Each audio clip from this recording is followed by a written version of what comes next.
super excited to be here tonight. So ani bojo everyone. Crystal Lavataswe in addition to cause on Kamnikaning Banjaba, Magladu Dem on Nishnave Kwe and Dao. Anyone on the call who doesn't know me personally, my name is Crystal Lavataswe. I am president of IPAC. I'm from the Bear Clan. My father's from Onda Kamnikaning First Nations, and my mother is from Chippewas and Jickaning First Nations. I find myself in the big city, as we like to call the big smoke. I came to school here after my, secondary school studies. Did a BHRM at York University, which is a degree in human resources. I'm actually back there doing a master's in it, which is really exciting. And before we get started, I wanted to traditionally acknowledge for myself, and I believe Sam as well, we're in Toronto or close to. This land includes many nations, traditional nations, some of which are the Mississaugas of the Credit, the Anishinaabe, the Chippewa, the Haudenosaunee, and the Wendat peoples, and is now home to many diverse First Nations, Inuit, and Métis people. I'm hoping at one point or another, when you guys are introducing yourselves, you can say what land you guys are currently residing on, because it's important that we give tribute to our ancestors that came before us and were the real stewards of the land. Now we have that responsibility as well. So without further ado, I definitely want to, get the conversation started. So with that, I'll introduce Zach, who will introduce our panel members. Hi, everybody. Thanks for joining tonight. My name is Zach. I'm a member of the Métis Nation of Alberta, currently located northwest of Edmonton on Treaty No. 6 territory. For everyone participating in the Pathways to Success program, I'm your Edmonton coordinator and contact. I also have my team joining us tonight. Marla, Will, Jason, Amy, and Sam. So if you have any questions, please feel free to ask any of us. This program is free for youth to participate in this program. We had some questions yesterday. We're here to help you along your career journey and assist you in any way possible. If you need support in any way, we can help you. Resume writing, travel support, interview support, mentoring, interview workplace clothing, the list goes on. Really just reach out. You can connect with me one-on-one and we can assist you with your journey. I'll add my email in the chat so you can add me to your mailbox if you need to reach out after the summit. You can also fire a question off in the chat and we'll try our best to answer, or you can ask us directly in the breakout sessions. Tonight, we have 3 employers joining us out of a total of 5 employers in the Edmonton area, all of which will be offering employment opportunities from this May to August, which will be paid for by IPAC. These positions may also lead to a full-time opportunity after the duration of the internship.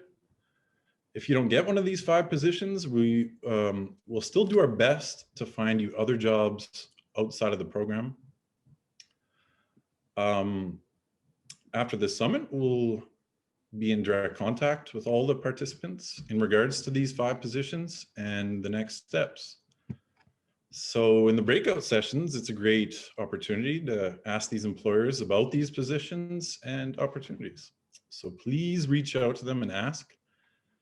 Also, at the end of the presentation tonight, we'll be having some gift card giveaways, which is pretty cool. Only for people in Alberta, I may add, so tough luck if you're not in Alberta. And with all that being said, tonight we have with us Shauni Quinn from Quinn Communications. We have Tim Laurent from Chandos and Andreas Seguin from Granger. Thank you all so much for coming and sharing these opportunities with us. Hi, everybody. My name is Shauni Quinn. I'm a 6th generation Métis and a descendant of Michelle First Nation. I live in Treaty 6 territory.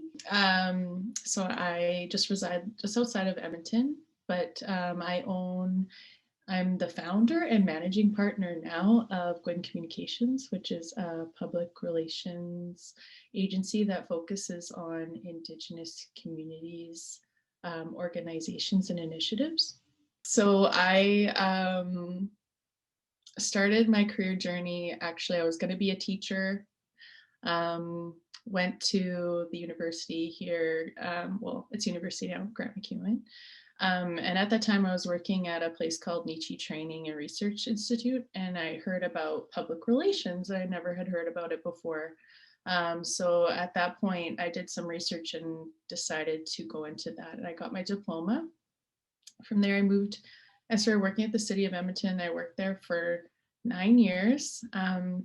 But at that point, I realized I was working for the colonizers and I should be working with the community or for the community. And I had a lot of really great mentors from the Indigenous communities around here that were pushing me and saying this was a need. So it was a slow start, but this year I guess in 2020, it was just me. And now this year, we actually have 8 of us, and we're expanding and we're looking to hire more people this summer. So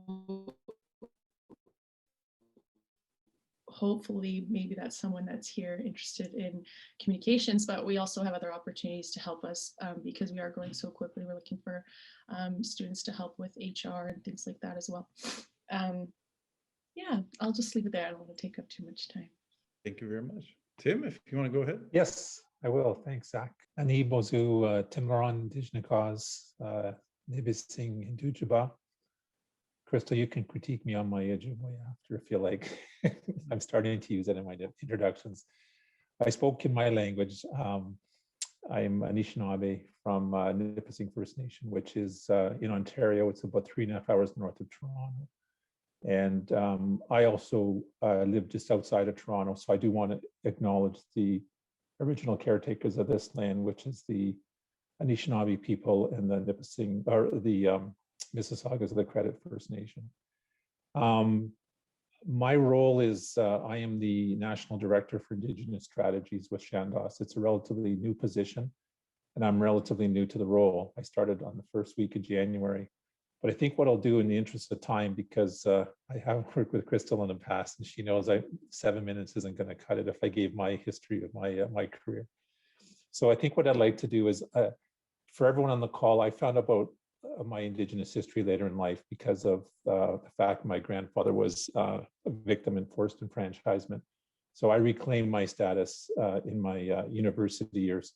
And my journey, if you like, my Indigenous journey began in 2013 when I became a community trustee for our community that was a recipient of a large land claim settlement.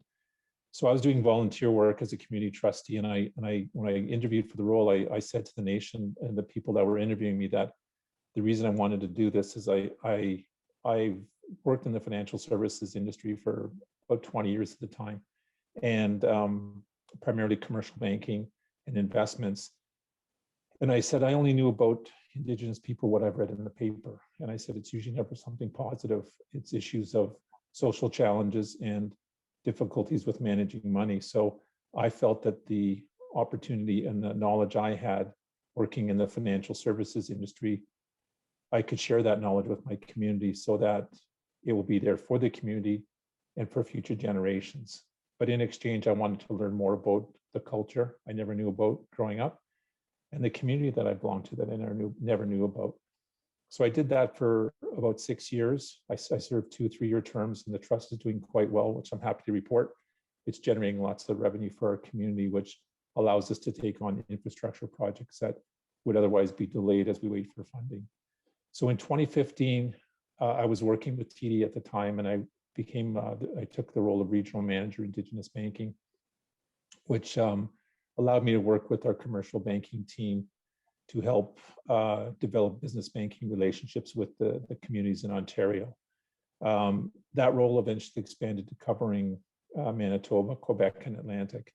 But because of my commercial banking background, I was able to develop partnerships and relationships with the communities and really help build capacity with the nations in terms of helping them understand how to finance infrastructure projects and work with money that it'll be beneficial to their community.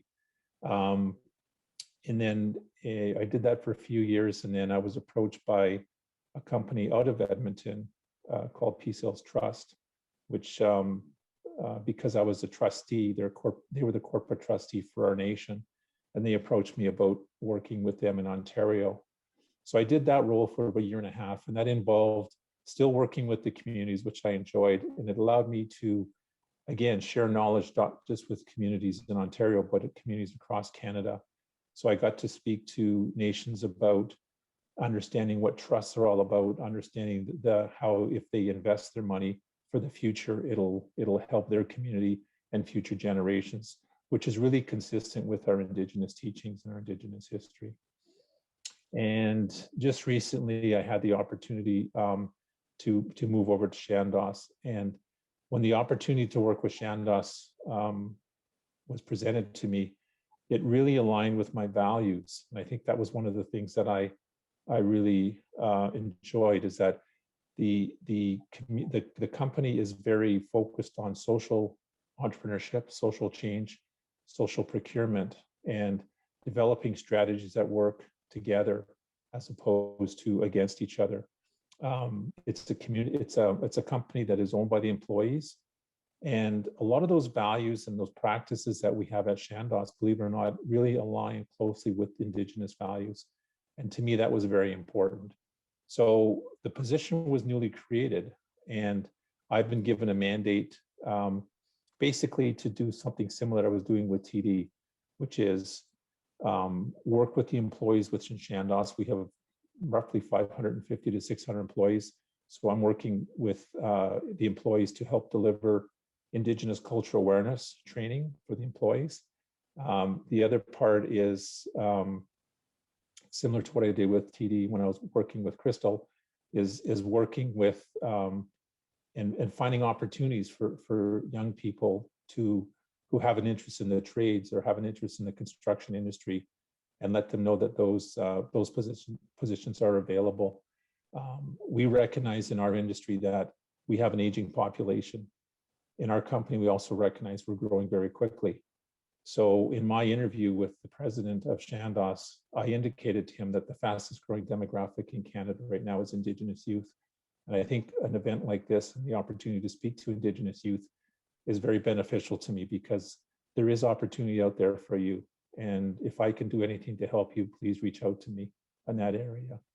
And the third mandate of my role is really similar to TD, is really to try to focus and develop joint venture relationships with First Nation communities that have infrastructure goals within their mandate, in terms of maybe it could be a new community center, it could be a new cultural center, anything that would help build the community. So that's a little bit about my role. And so mostly financial services, but most recently in the construction industry. So I look forward to chatting with everybody later and answering any specific questions. Thank you, Zach. Cool. Thanks, Tim. Hi, I'm Andres again from Granger, Canada. I'm based out of the Montreal office.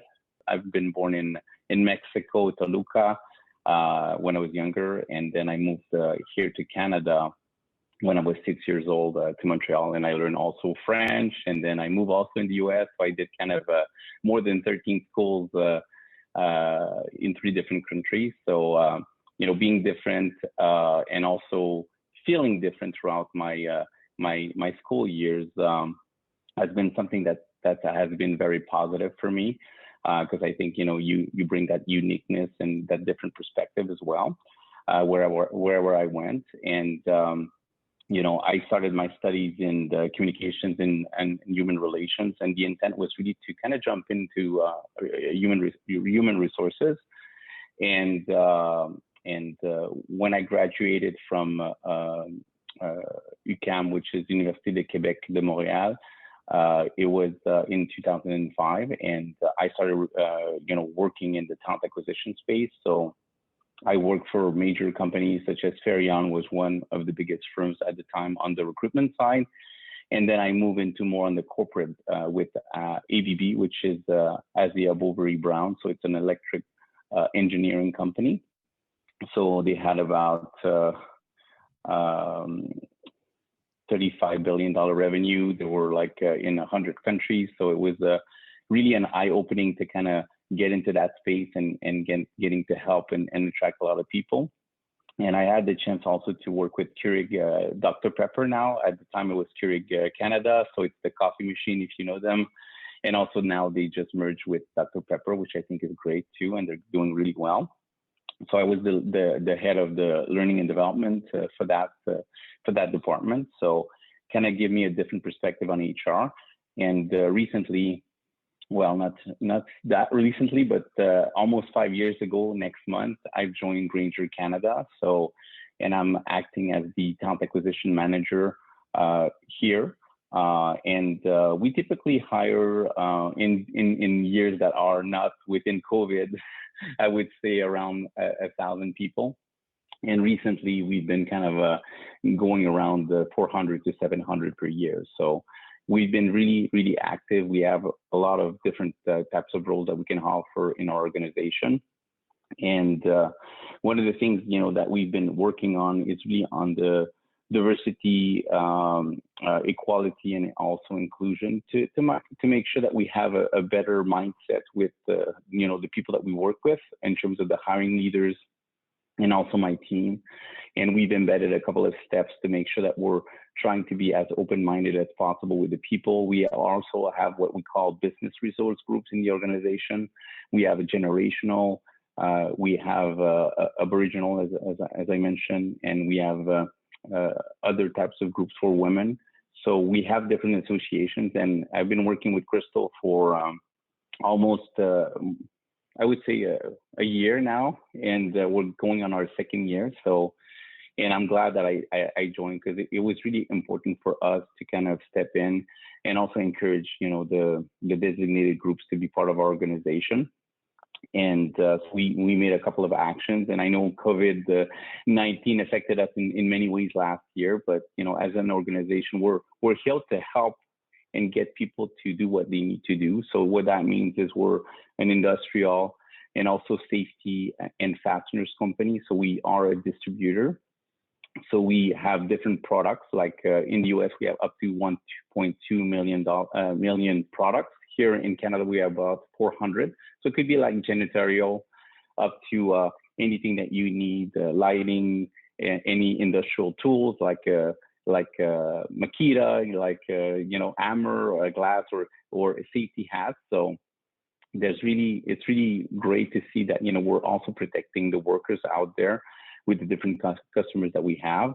And that's where we've been a great player. And even Doug Ford mentioned us last year because we were working on, the mask N95. So we were trying to supply this for the population as well and for the different workers. So, we take great pride in what we do. And we also have made a lot of headway in terms of diversity, equality, and inclusion, as I mentioned. And this is another step forward that we want to make sure that we continue to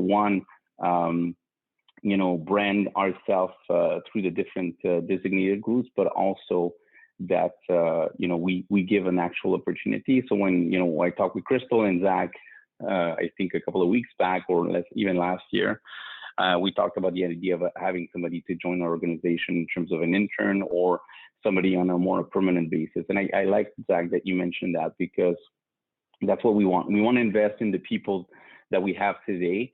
And if everything goes as planned, we want to keep those people, because at the end of the day, if it's 4 months or 6 months, it's a lot of time for you and also time for us. And if we have that right relationship, I think we need to have a win as a team, and that's what we're striving for. So I'm really happy to be here today. So thank you for inviting me, both of you or all the team from the IPAC.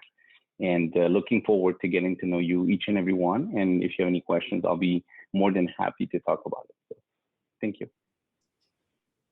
Thank you very much.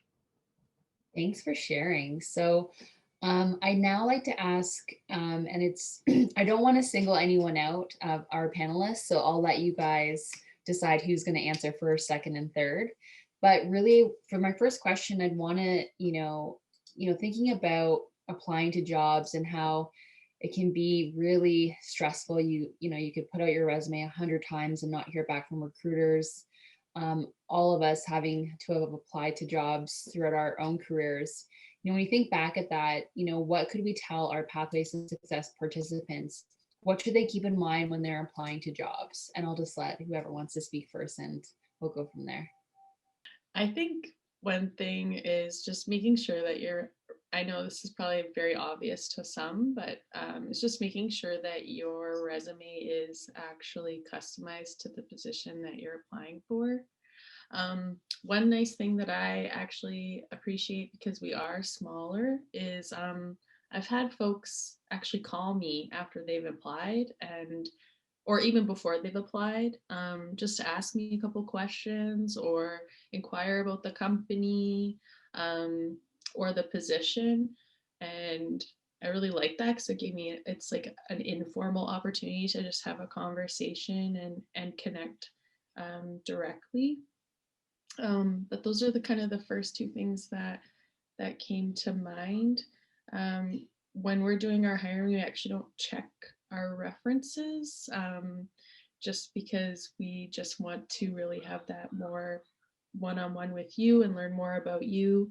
We know you're probably just going to give us the people that are going to say all the great things about you. So we have questions that are maybe a little bit different, because we're decolonizing our workplace and our office and our hiring practices. So those are some things that I like, but I know we do things differently than some of the bigger organizations do. So yeah.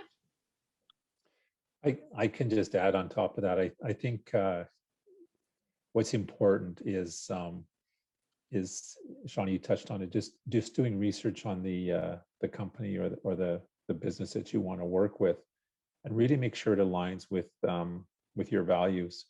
I think it's important to recognize that the employer is making an investment in you, and you want to make sure that you give a good return on the investment to the employer. You want to make sure you have skills that match what the job requirement is. I've been in situations where I've seen situations where people aren't just a right fit for the role, and that's okay sometimes, because sometimes it takes a while to really find your place. So I'd encourage you to do as much research, to research the values of the company, to make sure they align with your own, and make sure you have the skill set that you bring to the table, to make sure that you can be an asset to that corporation as well, because you will be competing with a lot of other people. Yeah, thank you for that. I think it's all great points too. So on my side, there's a couple of things that I can add to what we just said. First of all, for Grainger, it's important, like we said, to drive DE&I. Sorry, I'm going to throw a little bit of acronyms, but like diversity, equality, and inclusion is long to say, so please bear with me on that. But when we first start, like when you apply, there is an opportunity for the applicant to identify themselves. Like we have a self-identification survey to know if you're part of the the designated groups, because as much as we like all the people, and if you're a little bit we're all unique, so I want to make sure that we highlight that and that we're proud of it. And that's one of the philosophy that we're working on this year, to make sure that even within our team members right now that are working with us, that they highlight that they're proud, and they're probably active within their communities and everything. So I think that's a great way to go. Again, of course, having the skill set is one thing. I think one of the things that we're also working on as an employer is to make sure that the job descriptions are less heavy, because I know sometimes people can read, and some people can say that seems intimidating in terms of all the listings that we put into. So we're working on kind of simplifying it and also bringing more like a unconscious bias language of it. So we're trying to remove that. So that's kind of the project that we're having right now.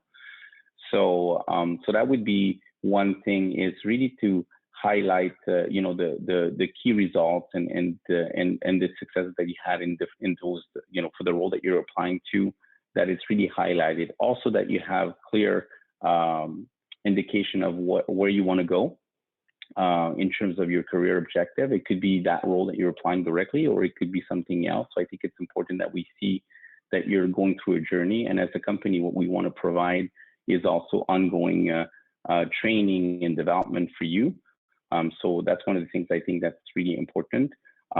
If you have, you know anybody that you can connect with that works with, like, for example, for Grainger, I think it would be a good idea for you to kind of get to know the individuals. You can even connect with some of our professionals or part of our leadership in Grainger, and they will take the time to kind of connect with you as well.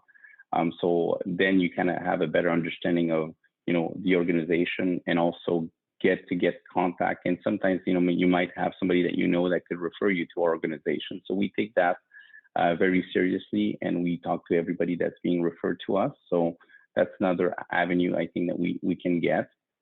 And getting information about the organization is one thing, but you're never going to know exactly, you know, who we are until you join our organization. But I think it's good to be prepared. And most likely when you get called, it's really to have prepared a couple of, you know, kind of questions that we could ask you to make sure that you are, you know, branding yourself in the best way possible. So thank you. Great, thank you guys. I thought that was all really good food for thought on, and totally agree and echo what the panelists said. Now, this question is like really relevant even when I think about my own education and career goals, because not every path is linear, and you may have a plan that you thought you were going to do when it came to education or career, and it might have been vastly different than what you kind of first envisioned for yourself.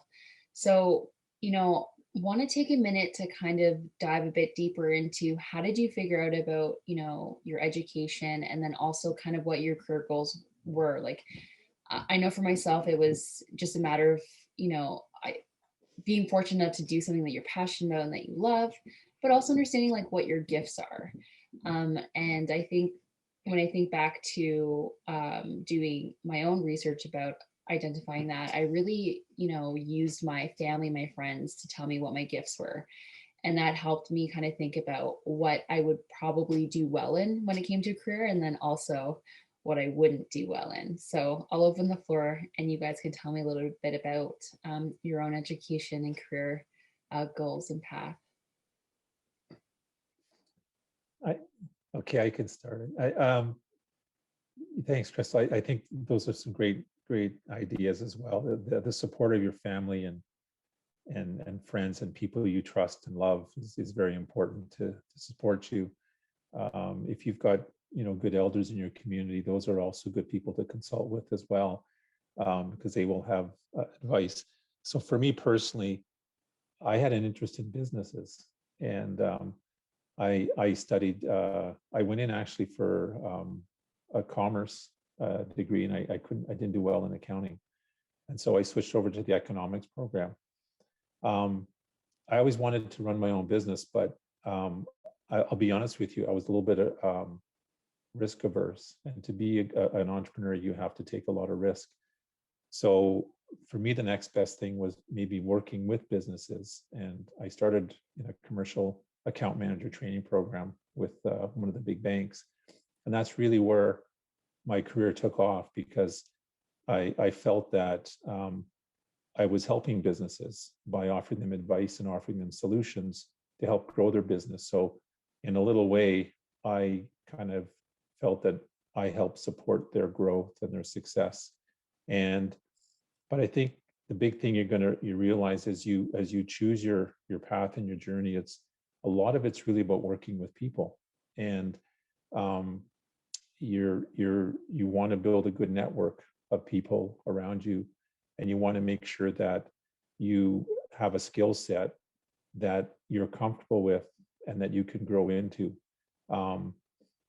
It's sometimes good to take chances and try things. And later in my career, I did that. From business banking, I went into, trust services, and now I'm in the construction industry. So I don't mind trying these new challenges, just because I think sometimes I've read somewhere that sometimes it may be okay to be a little bit uncomfortable because it shows you're taking that risk. But at the end of the day, the business I'm in is still a people business. And I think for the last 7 years, my journey is devoted to working with First Nations when I found out more about my culture. And to me, that's something I'm very passionate about. And I want to share that knowledge I have with First Nations people that may have not had the same opportunity I had. So that's a little bit about my journey. Yeah, that's great to hear, Tim. By the way, I'm learning about the panelists myself, so it's great to see your spirit and the way that you're, talking about your experience. Definitely. I think one of the things that I think that's the basis. In terms of hard work and dedication is one thing that whenever you do something, you try to do it the best that you can.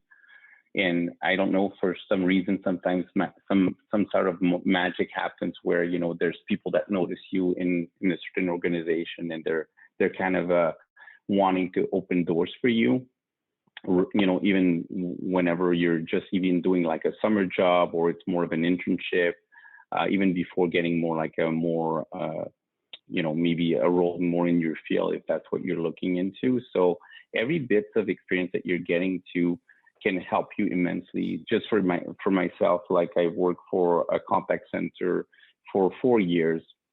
I really like that job. I put everything in there, but I didn't know that, eventually if I was in talent acquisition, I would need to understand a contact center and hire people for those profiles. So it was really easy for me to be able to do that because I knew the environment. I went through all the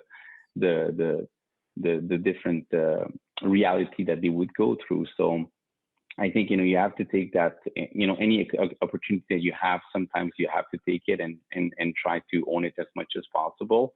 And sometimes some doors will open. If you have more like a certain objective in mind, I think it's really about what Tim mentioned. I think starting your network as soon as possible with key people around you is going to be helpful. One, to maybe open a door for you, or give you some sort of counsel to say, hey, this could be something that you could be thinking. So it's really important and reassuring, even when you're kind of early starting in your career. And then if you do get the opportunity that you're looking for, like I said, it's that drive and making sure that you do everything in your power to master it. And I think once you kind of feel more comfortable, within a few years in, then you can think about, kind of enriching some of the roles and responsibility that you're working for. And also through that journey, always think about your development plan. So, we can't be idle. You need to continue to learn. You need to, through others, through a mentor, through reading. So through a session. So there's different ways that we can do it. And to be able to continue to build that muscle, I think it's going to continue for you to grow into the person that you want to be. So that's kind of what has worked for me. And kind of my best advice. It's very down to earth, but that's kind of what I can give you for now. Thank you, everyone, for sharing. Yeah, I kind of touched on it earlier. I thought I was going to be a teacher. Obviously, I'm not now. But one thing that I found was through even just the journey in communications was that there's other areas that you can even like become an expert in. So there's like crisis communications, there's media relations, internal communications. Some people end up becoming graphic designers, which isn't always directly communications, but there's lots of different paths that you can go down. And then you can also become a generalist, which means you kind of just do everything. One thing that I just sort of had like a random epiphany about while Tim was speaking was that I didn't really realize, but I guess like, entrepreneurship is sort of like in our Indigenous DNA. And growing up as a kid, and even like through school and through my time at the city of Edmonton, I was constantly like dabbling in that, and I didn't really even know that was something that I wanted. But while I'm doing it now, it is scary as hell and amazing and exciting.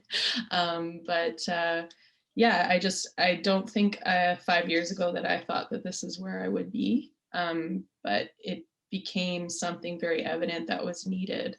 And so I think that's something too, is like just listening to, you know, your intuition and your heart and your drive and your passion and where your heart's leading you. Because I have friends that started in communications and now they're like policy advisors, or they're, you know, chief of staff, or they're doing emergency management. So you just never know. I wouldn't, like, if you're in something now and you're just not sure about it, don't hold yourself to it, because the possibilities are endless. And I think it was Tim that shared, like, we're the fastest growing population in Canada, so watch out. We're going to be everywhere, and it's going to be amazing. I'm excited to talk with all of you later. Crystal, can I just add one thing just on top of Shaunie's point is that I think the other thing too is that it's okay if you don't know what you want to do right now. And it's okay that you may try different things. That's all right. You're either you're finishing high school or you're finishing university.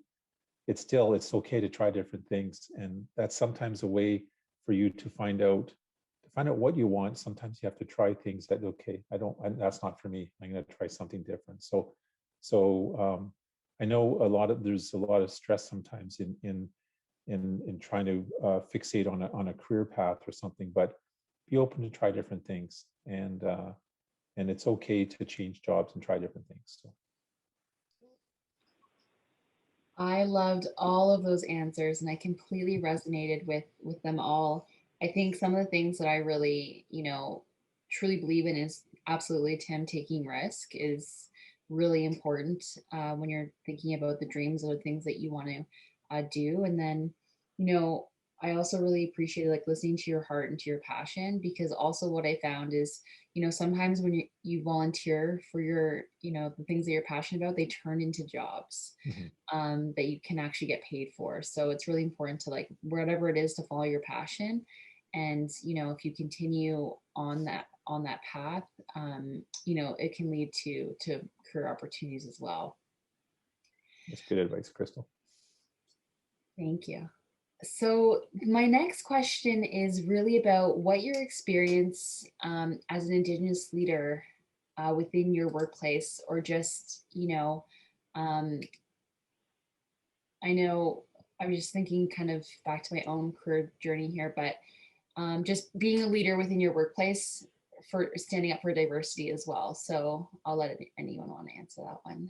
Yeah, I think, well, just to give you a little bit of a recap and a context, like I mentioned, I've been kind of heading the Diversity, Equality, and Inclusion Committee for the last year, going on a second year. So for me, it was really about, opening the channels of communications, also about inspiring people, educating them on, the different designated groups, such as women, such as First Nations, and also working with people in the organization that were probably closer to those communities than I am. But for me to learn from that, take notes, and understand, the differences, and also how we can attract these type of people to our organization. So it's been a big focus, and we're trying to.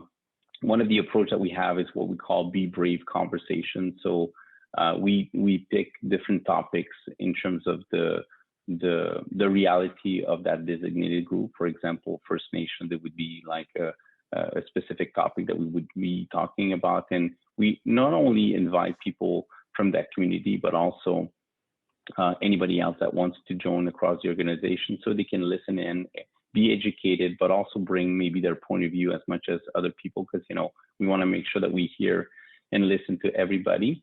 So that's been very, very appreciated by the team members, because one, we can share our thoughts. We're free to express ourselves, and even like in sensitive situations or subjects, we have the ability to do that. And I think, I don't know if Tim or Shauni mentioned it before, but in our organization, it's okay to make errors. Like Tim, I think you were mentioning about your career, but also within your role. Like if you're doing something and you made a mistake, everything is something that we can repair.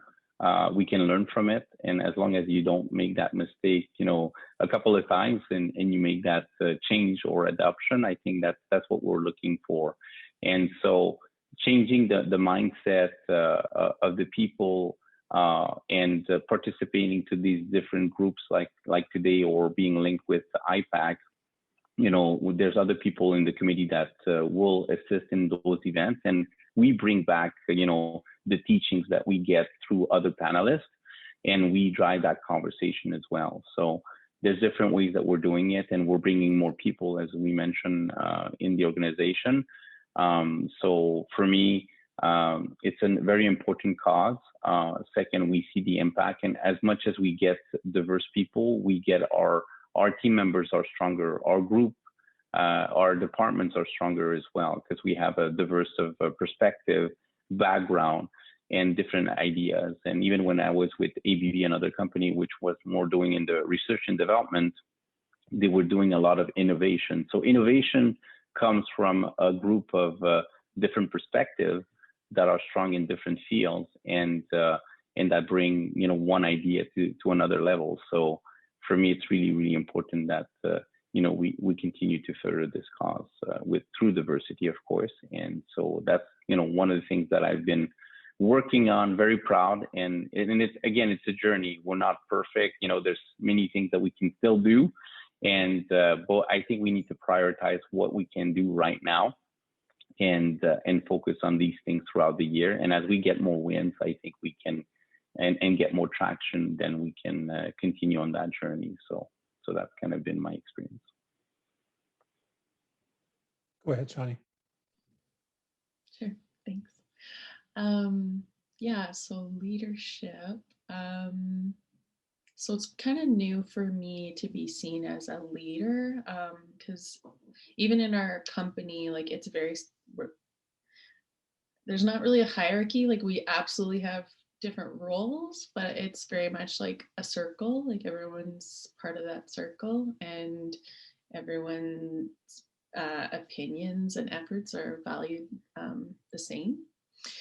But I do have lots of experience working with Indigenous leaders, or who I consider leaders and mentors. And one is Chief Tony Alexis, which I heard there was someone here from Backwoods. So he actually pushed me to do this work, kind of like what Crystal was saying. I was sort of working off the side of my desk when I was working at the city of Edmonton for him, because he needed help. And so I was just sort of like, yeah, I'll help you. And then he was sort of like, oh no, this is something you should do. Like, this is, you need to be doing this and working for yourself. And he really mentored me and pushed me and invested in me in a way that a lot of my mentors at the city probably didn't. But I think it's because I think Chief Tony, he obviously comes from a place of knowing and understanding like our collective experience. And, I think when I was working at the city, as an Indigenous person, you're constantly challenging the status quo, I feel like, or people feel like you are, because you do see things from a different lens. You do wonder why things have to be done a certain way, or you're bringing things to light that other people don't see as a problem. And so that I found that very exhausting. And when I started working with other Indigenous leaders and working for my company, I I just find that there's just a totally different way of working together. And when you come together, you understand each other, you know where each other's coming from, you know why people want to do the things they want to do, and you don't question that. So I always appreciate learning from the people that I work with and their leadership qualities. But yeah, in my workplace, I think we're all leaders, and I'm pushing my staff. Like one of the things that I enjoy about now being a leader or business owner is that we can do things differently too. So we're investing and we're hiring. Our whole team is 100% BIPOC. So everyone that works for Gwyn Communications is part of the Black, Indigenous, or identifies as a person of color. And we focus on hiring Indigenous women as often as we possibly can. And that's something I'm allowed to do now because I own this company, and so it's so cool.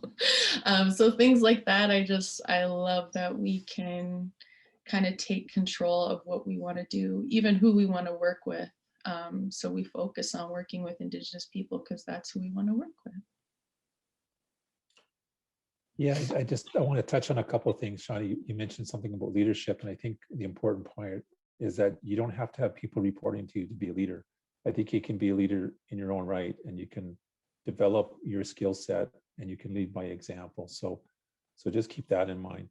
I think the other thing I want to touch on this topic is throughout my career and throughout my Indigenous journey, you hear the words diversity and inclusion, and don't let employers tell you those are the same things. Diversity is recognizing there's an issue. Inclusion is acting on it and doing something about it. And that's a big difference. A lot of companies will talk diversity, but not as many will practice on it and embrace inclusion. I talked about values earlier, and I think this is important as well. And I just want to share the values that attracted me to Chandos. Our motto is we build better together. And we have 4 values. The first one is inclusion. It just means we all belong. We recognize that our differences are our greatest strengths. And that said a lot to me. We focus on collaboration because we learn from each other. And I think the collaboration is in our DNA at Chandos. And ingenuity. So we see things differently. So it comes to the point of diversity. We all come from diverse backgrounds. We will see things differently. But collectively, these ideas can come together for the betterment of the company. So that's important. And I think the other one that was really interesting, and I think, Andres, you talked on this a little bit, the 4th one is innovation. And just having the courage to act or change things the way that they may have been done before. And Andres, I think you talked about not being afraid to make a mistake. That's okay. Those are learning opportunities. And when mistake is such a negative word, but if you learn from it and move forward, any successful business leader has made mistakes and they've learned from them, moved on. So it's important to remember those values. And to me, these are what you want to see in an organization that you want to work with if they align with your values. Mm-hmm, mm-hmm. Thanks, Crystal. Yeah, absolutely, Tim.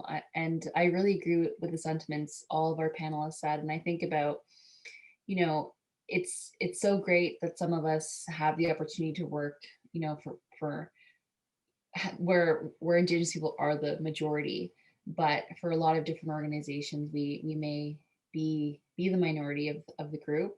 And it's so interesting that Tim talked about diversity and inclusion, because I completely agree. Like, out of all diversity groups, when you kind of, think about them, if you put all the diversity together, we then become the majority. Yeah. and that's how we should be thinking. Yeah.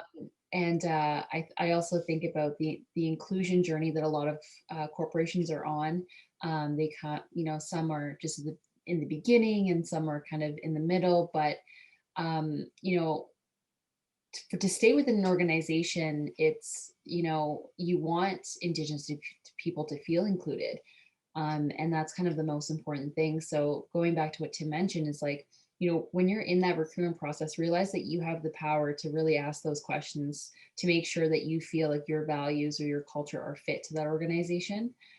because I think sometimes that's kind of that's the game changer for why you want to stay and progress within one company, especially for a large organization where you can have multiple different career paths in one organization. I think it's understanding what that fit is. Yeah, and asking those really important questions. Crystal, I just want to share something, if this Yeah. might be a bit off topic, but I think this is, when I thought about this before, and this may resonate with some of the audience members. So if you look up our company at shandos.com, you'll see that the president of the company is a gentleman named Tim Coldwell. Tim Coldwell is a Mohawk. He's from the Mohawks of the Bay of Quinte, which is in Ontario. It's kind of it's near Kingston, Ontario. It's about 3 hours east of Toronto. And he started off with Shandos as a summer student. And he's worked his way up over the last 20 plus years to become president of the organization. So it worked out for him. He went and got his engineering degree, and he found that this was a real fit for him. And when I heard his story, and I report to him, and it is encouraging. It's also very inspiring. So it takes time. It takes time. So, but if you have that goal and you have that drive, don't let no one take it away from you. So, thanks, Krista. Yeah, no, definitely like that, Tim. I think it's a great example. Like even in our organization, we tend luckily to have a lot of people that have a lot of years of service. And recently one that went on retirement is actually one that started in the shop, did all the different roles that we have in the organization, sales, and then leadership, director, VP. So he was like the head of sales at the end of it. And what was remarkable is his passion, but also that he was with us for 40 years. So I didn't even know that could happen, but we were so appreciative of all the years that this individual is giving to us, and also all that knowledge also that this person had to do to transfer before they kind of went on retirement, and everybody knew him. So it was just a great way to see that anything's possible, and that person was actually the proof of it. So yeah. Great, thanks for sharing. My last. Okay, if I jump in with a couple of thoughts. Yeah, absolutely. Good evening. My name is Jacqueline Jackson. I'm the HR manager with Backwoods Security Services and Backwoods Energy Services. I do want to acknowledge that I live and work in Edmonton, and therefore I'm on Treaty 6 land.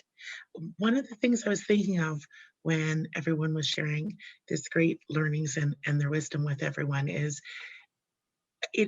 we so often craft success stories as when someone works somewhere for a long time and works their way all the way up a company, and there's no denying it, like how amazing it is and how inspired we all are by it.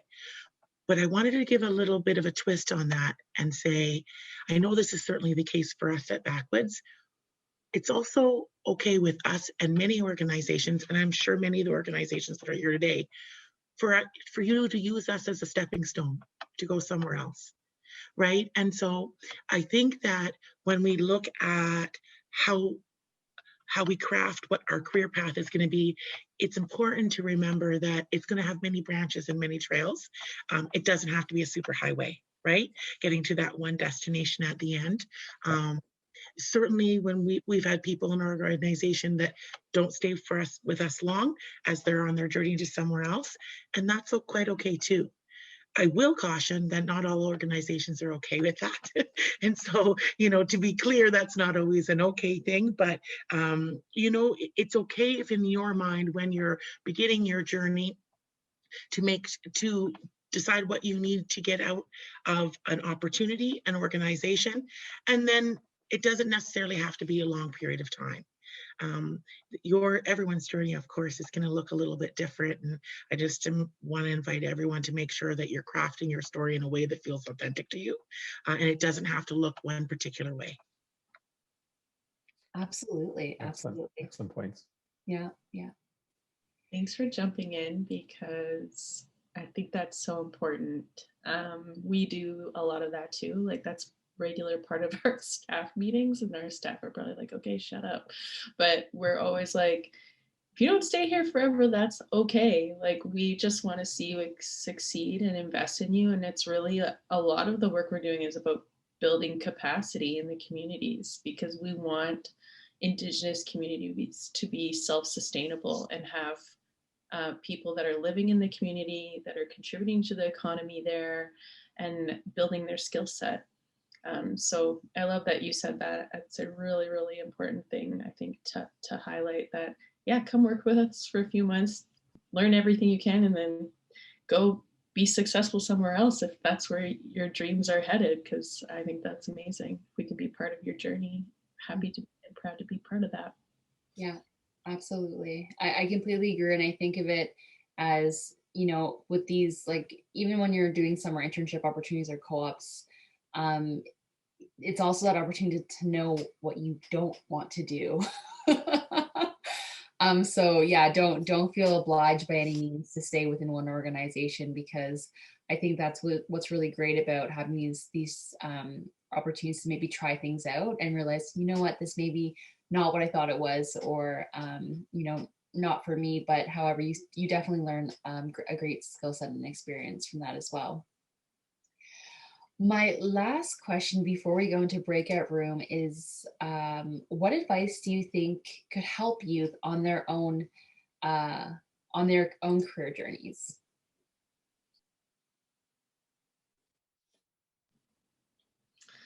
I think one big thing for me is just trying not to listen to that imposter syndrome, like that you're not supposed to be somewhere or that you don't deserve it. Because I still do that, but I think it's just really important to just try to keep your confidence up, or lean on folks who really believe in you. I mean, if that's family or close friends or someone from school, just to lean on them when things are feeling a little hard or difficult, because things will get hard and they will be difficult, and you'll wonder why or how do you complete this task. But know that you are supposed to be there and you do belong there. And yeah, that's the one for me. Yeah, I think it's a great way that you're starting it, Shauni. So I veto on what you're saying too.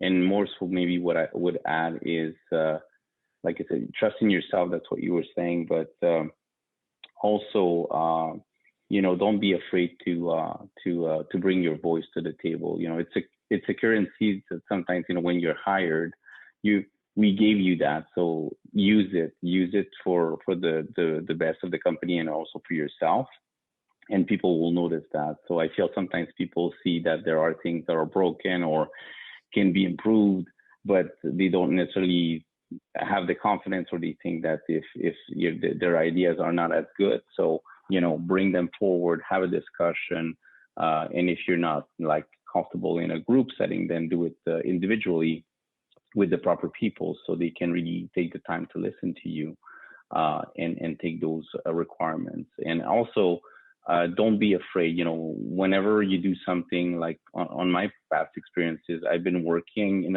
a role. I think, you know, you need to get acquainted, you need to understand the rules and everything. But once you do that, it's okay to kind of open up that sandbox. You're not stuck like, this is what I have to do, and I'm limiting myself. So as much as you think broader than that, and also that you bring ideas and solutions, and when you identify something that you really proactively try to find those solutions, I think it's really important. And when people see that, then they value that you're passionate about what you do and that you want to make a difference. And again, we hire a lot of people in our organization, but we hire the expertise or the experience of that individual. So we're not there to tell you what to do. You're there to tell us how we should do it, because, you know, you've been like a contact center representative for so many years, or somebody else like in another field. So we want to hear from you, and that's kind of the mindset that we've put in place in our organization. And I do believe that strongly, and I want to make sure that we continue to encourage that. Yeah, and if I could just add to some of those points, it's some of the things I think of is be true to yourself. So in other words, as Crystal mentioned earlier, we all have different gifts and talents. And, I happen to be okay in a networking environment. And I think that comes easy to me, but I realize it doesn't come easy to everybody. So you can excel in that. I think the other thing that's important to learn is your education doesn't stop once you leave school. In a lot of cases, it continues because you will learn through your work, and you will learn through additional training and to make yourself better at what you do. And I think that leads into my third point, is that make yourself marketable. Make yourself pick up these additional skills that's going to make you a marketable person, so you'll be in demand. There's a lot of opportunities out there. I think the more you can enhance your skill set, the more opportunities that will be available to you. And I think there will be lots of companies approaching you, and I think that's a good thing. And I think the only other thing is I have changed jobs a lot, as Crystal knows, and you don't burn bridges. And to someone's point, I think with Jacqueline, your point earlier about, it's okay to try things and then move on and try different things. And I've certainly done that in my career. So that's kind of being true to yourself and finding out who you are and where your best fit is. So those are my words of wisdom for you, Kristen. Yeah, and Tim, you made me think about one last thing, and I won't take too much time, but it's about being resourceful. It's okay not to have all the answers. Even myself sometimes, or anybody else around us, we ask like different tasks that we need to kind of work on, and we're not sure necessarily how we're going to go about it. So it's okay. I think, if we ask ourselves the right questions, if we surround ourselves with a strong team, and also if we have a good network to kind of share some ideas, and know where to get the information on something that don't know, and take that time, it's going to make a world of difference. And you're going to, by the time you realize, even become an expert in some of those things. So, and yeah, trust in yourself and also be resourceful. I think that's one of the things that I would also add. I think just jump in. I was just thinking with COVID, everything's online now. And so I think a lot of you probably will start your internships exactly like this, like your first meeting will be on Zoom. And you might not even meet your supervisor in person, possibly throughout your entire internship. So I think also just keeping in mind and being mindful of your own mental health, and keeping a boundary between work and home, because the two are so intertwined right now that it can be very, very difficult. So I would just really encourage you to make sure that you are doing that and checking in with yourself and checking in with your boss or whoever that you're working with, to make sure that those boundaries are clear and that you have a good understanding of where you need to be and when, because I know that has been difficult to communicate. Even though it's like at our fingertips, sometimes it's hard to communicate when you're working, where you're working, and how you're working. So I would just encourage you to be very open and communicate as much as possible with your supervisor. Awesome. Thanks, everyone. I think that those were really fantastic sentiments to leave with.